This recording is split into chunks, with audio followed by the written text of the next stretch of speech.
snow fell in slow, deliberate spirals the morning Jonas Hale first realized the girl standing behind his cabin was not merely tall, but towering, her silhouette rising against the pale winter sky like something carved from the mountains themselves. A ragged figure with tangled black hair that draped past her shoulders, bare feet sunk into frost like she neither felt the cold nor feared it, and clothes so shredded they barely clung to her frame. Yet in her eyes, those wide, dark, gently shimmering eyes, Jonas saw none of the savagery the townsfolk whispered about, none of the monstrous hunger children imagined when they told stories of the mountain giantess who wandered the timberline.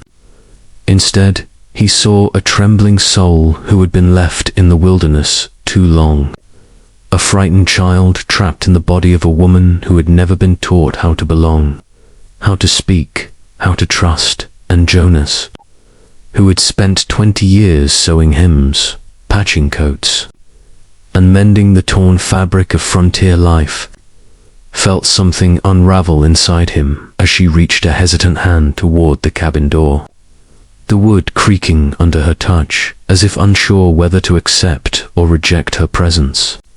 And when she whispered a sound barely a breath, barely language, Jonas felt a shock travel through him, because no monster would approach with such aching softness. No beast would fold itself small as she tried to do, shoulders curving inward as though trying to become something less frightening, less massive, less impossible.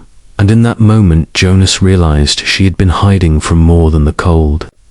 She had been hiding from people, from stories, from what the world had made her believe she was.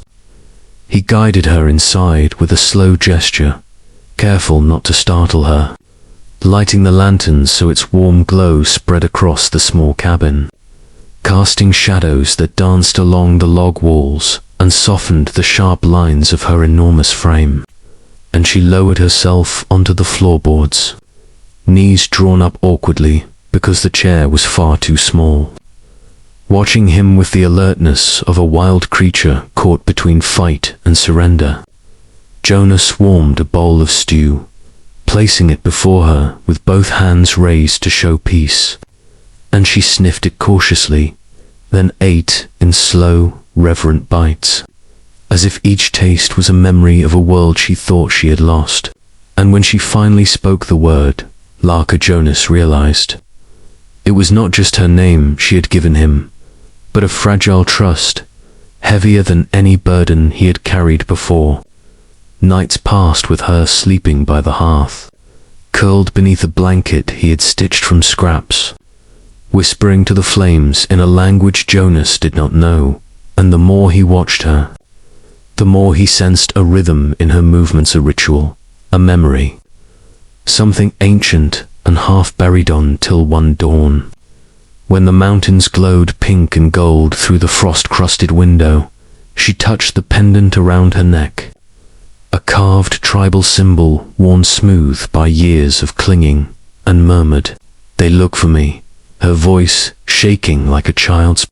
And Jonas, with a slow, steady breath, understood that whoever they were closer than the town imagined. And the moment they arrived, the quiet world he and Lysa had built inside that small cabin would be torn open like a seam under too much strain. But he did not yet understand the true weight of her request. The request that would bind their fates together in a way neither force of nature nor man-made law could undo. For when she finally gathered enough courage to speak it, pulling at the ragged cloth around her shoulders, eyes full of a longing that pierced Jonas deeper than any knife, she whispered, "Make for me a white dress." And though she did not know the meaning, Jonas did, for in every tribe across the frontier, a white dress was never simply a garment, it was a declaration, a vow, a ceremony. And Jonas Hale, humble tailor of the frontier, felt the ground shift beneath him as he realized this girl whom the world had cast out was not asking for comfort, but for destiny, for belonging, for something sacred. and that the day her people found her again, they would not merely come, they would come prepared for a wedding. The morning after he finished sewing the white dress, Elias Boone realized the world had changed around him without making a sound. Dawn rolled over the Montana peaks like a pale wave of gold, touching the old cabin, the steaming pine forest, and the frosty meadow where the giant girl Lysa stood barefoot, staring at her reflection in the lake as if she was seeing a stranger. Elias watched from the porch, boots still muddy from yesterday's 4-hour walk to gather elk sinew for the final stitching. He'd never sewn anything more delicate than saddle straps, yet somehow he had made something that moved like riverlight when she breathed. And now, as she lifted a trembling hand to the cloth, the mountains seemed to hold their breath with her. She had spent her life hiding beneath ragged hides, burlap scraps, and the tattered shawls her people stitched for her in haste, always working to cover her tremendous size so she would not frighten settlers. Yet today, wrapped in pure white, she looked not like a shadow of her tribe, but the beginning of something sacred. And Elias, a man who once swore never to care for anyone again, felt a weight behind his ribs that was both fear and wonder. The forest itself appeared unsettled. Blue jays refused their noisy quarrels. The river ran quieter, and even the wind moved strangely cautious, as if carrying whispers from far ridges. Because word had spread faster than horse hooves, faster than smoke, that the giant girl had accepted a dress from a white rancher. Accepting a gift in her tribe meant accepting intention. Accepting intention meant honoring a bond, and honoring a bond meant the warriors would come. They came before noon. First, only the dust red, dry, spiraling through the tree line, then the heavy thrum of many hooves, a rolling earth beat that made Elias's porch boards vibrate beneath his boots. Lysa saw them too, but instead of fear, her shoulders straightened. She pulled her braided hair behind her like a waterfall of black rope and lifted her chin as the riders emerged one by one. 20, 40, 60 warriors painted in bone ash, vermilion, and soot, each carrying spears decorated with raven feathers. At their center rode Chief Corton, her father, a man built like stone cliffs, his eyes deep with the kind of sorrow that comes from losing too much land, too many suns, too many winters. Elias fought the urge to step back into his cabin. He felt small before them, smaller still when the giant girl stepped nearer, not to hide him behind her, but to stand beside him like a pillar of the earth. No one spoke at first.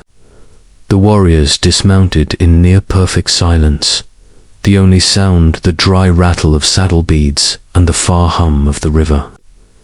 Coaton studied his daughter's white dress for a long, unmoving moment.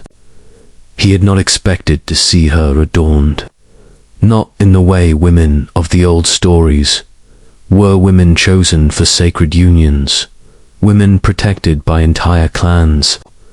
Lysa lowered her eyes, not in shame but respect, and then the chief's voice cracked the quiet. "This dress," he said in the old tongue, "was made by his hands." She nodded once. The warriors shifted. Some frowned, some murmured, some stared at Elias with hawk-sharp suspicion. A white man sewing a ceremonial dress for the tribe's giant daughter was unheard of. It went beyond law, beyond custom, beyond what any of them could easily accept. Elias swallowed, knowing a single wrong word could end him right there on his own land. But Lysa stepped forward, her massive hand brushing the dress as though reminding herself it was real. "He did this with no request from me," she said, her voice low but echoing like a deep drum. "He did it because he saw me not as a weapon, not as a warning, not as an oddity. As a woman, That word hit the warriors like a thrown stone. Many glanced at each other. Some clenched their fists. Some whispered prayers. Because Lysa, enormous since childhood, had never been allowed to be woman. She had been shield, scout, guardian of children, carrier of winter water, but never bride. Never maiden, never adorned, never cherished. The white dress changed all of that. Elias's breath caught as Corton dismounted, the leather of his saddle creaking like old bones. He approached Elias slowly, each step a test of courage. When he finally stood before him, he extended one hand, not to shake, but to touch the fabric. His weathered fingers brushed the seam running along Lysa's side, the one Elias had redone 4 times until it lay perfectly smooth. These stitches, the chief said, are the stitches of someone who knows the weight of loneliness. Elias felt his throat close. No one had ever named his pain so cleanly. Not even he had. The chief's gaze hardened. A man who sews a dress for my daughter weaves his fate into hers. The warriors straightened. Lysa stopped breathing. Elias's heart cracked once against his ribs. Asterisk when the sun falls, Corton continued, all of us will return, and we will decide whether you deserve to stand beside her. He stepped back, raising his hand. The warriors mounted with the same eerie unity. Hooves thundered, dust rose. Within seconds, the forest swallowed them. And in the sudden silence, Elias felt the full weight of what had been set into motion. Lysa turned to him, her eyes full of fear she did not try to hide. They come not to test your hands, she whispered. They come to test your heart. Elias looked at the white dress, glowing like moonlight against her towering frame, and he understood. Asterisk all afternoon, the land held an uneasy stillness, as though the mountains themselves were waiting to see what Elias Boone would do with the hours that might be his last, as a free manor, a living one.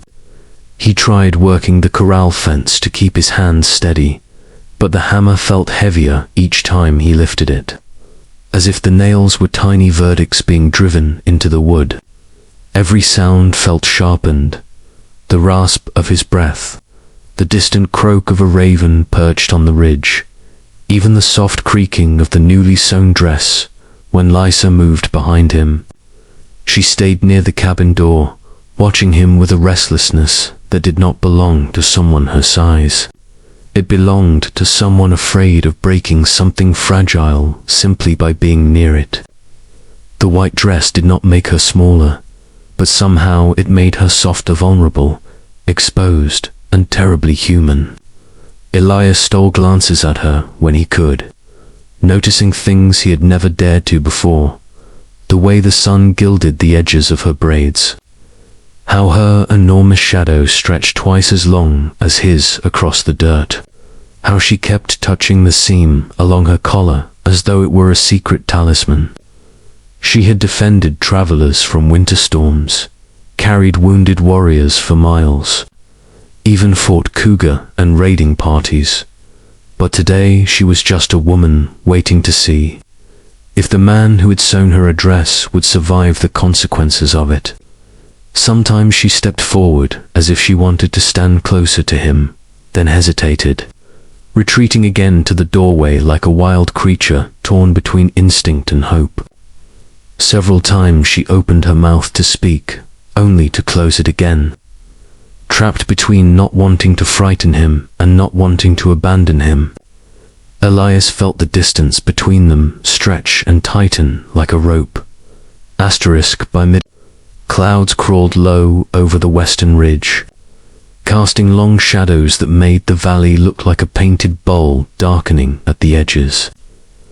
That was when Elias decided he could no longer wait for judgment to fall on him like a hammer. He cleaned his hands, set aside the hammer, and walked toward Lysa. She looked down at him with eyes the color of wet soil, deep, patient, carrying too much. "They will come at sundown," she murmured, her voice trembling just enough for him to catch it. "My father does not call warriors unless the matter concerns the tribe's spirit. A dress made by a white man, for me, is something they cannot ignore." Elias nodded, though the truth was heavier than he'd expected. "I didn't sew it to start a war," he said quietly. "I sewed it because you deserved something made with care." Lysa's breath hitched. "No one has ever made something gentle for me." She leaned down slightly, lowering her massive frame so her face was closer to his, and he could feel the warmth of her breath carry across the small space between them. "Do you know what they fear most?" she whispered. Elias shook his head. "They fear someone will see me," she said, voice barely audible. "See me as a woman, not a giant, not a guardian, not a weapon, not a myth." Her hands, large enough to hold his entire chest, tightened around themselves. "You did." Asterisk, the words settled like snowflakes in the air, fragile but unmistakable. And in that quiet moment, Elias realized he had crossed a line that could not be uncrossed, not by him, not by her, not by an entire tribe. He reached out, placing his hand on the white fabric where her heartbeat thudded slow and strong. The size difference was absurd, like a sparrow touching a bare butt. The meaning of it was anything but small. Lysa's eyes widened with something fierce and tender all at once. Recognition, gratitude, longing, and fear blended into one overwhelming expression. Elias felt something open inside him, something that had been locked since the day he buried the last of his family under a cottonwood tree. He didn't step back. She didn't pull away. And in the silence, he felt the truth settle. He would not survive what was coming unless he spoke clearly, with all the courage she'd ever shown him. "If they test my heart," he said, "then let them, because it's already decided." Lysa inhaled sharply, the ground vibrating faintly beneath her. For someone who could uproot a stump with her bare hands, she looked suddenly fragile. "Do not say such things unless you mean them," she warned, her voice rough. "My people do not forget words tied to the spirit." Elias nodded. "I mean every word." Asterisk, she turned away then, not out of rejection, but because the moment was too big, too heavy, too dangerous to stand in fully. Elias watched her cross the meadow, the dress brushing against tall grass, glowing faintly under the clouded light. A strange warmth filled his chest, an ache and a peace at once. He leaned against the porch post, exhaling shakily. The world felt poised on a knife edge. Behind him, the cabin that held every scar of his life. Ahead, the woman who might be the beginning of a new one. But between them stretched the shadow of 70 warriors, preparing to decide whether a rancher had any right to care for one of their own. As the sky dimmed into bruised amber, Elias felt the pressure of destiny building like a storm.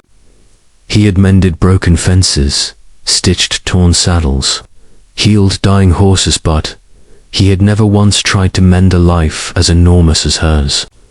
And yet, somehow, he already had. Asterisk, when dusk finally spilled across the valley, washing the meadow in molten gold and purple shadow, Elias felt the air shift. The animals quieted. The wind died. The river's chatter thinned to a whisper. Then the sound came, the deep, rolling thump of drums from far beyond the tree line. Slow, measured. Final. Lysa stopped walking and turned back toward him, her silhouette colossal and luminous in the fading light. Her voice reached him like a low echo. "It begins." Elias straightened, every nerve alive. Warriors do not drum for judgment unless the decision could alter the tribe's future. He stepped forward, ready for whatever came, but Lysa raised a hand, stopping him. "No matter what they decide," she said, "your name will not be forgotten." Elias held her gaze, feeling the full gravity of what she meant. Behind her, the drums grew louder, carrying the weight of tradition, fear, and centuries of law. Lysa's dress billowed as a cool wind swept down the ridge, but she did not flinch. She looked at him the way a mountain looks at the sky, steadfast, unmovable, ancient with meaning. And Elias understood. Tonight, under the gaze of 100 warriors, he would stand before fate itself, not to prove his strength, but to prove his heart. Night settled over the valley as the warriors stepped from the trees, torches blazing like a ring of fire around Elias and Lysa. The chief rode forward, his face carved from stone, and demanded to know why his daughter stood wearing a white dress sewn by a rancher. Lysa spoke, first quiet but unbroken, saying, Elias was the only one who had ever seen her as a woman, not a legend or a weapon. When the chief asked Elias if he loved her, the rancher answered without hesitation, yes. The warriors murmured, but none stepped forward to claim they had ever cared for her the way Elias had. At last, the chief set down the carved totem of the Sky Daughter and declared that if Lysa wished unity with this outsider, the tribe would let the spirits decide. Lysa knelt, offering her massive hand. Elias placed his in it, sealing a bond no law could undo. The drums shifted from judgment to celebration, and under the torchlit sky, the tribe accepted them. Lysa was no longer a wandering giant. She was Lysa of 2 worlds, and Elias, the man bold enough to love her, became part of her story forever. ****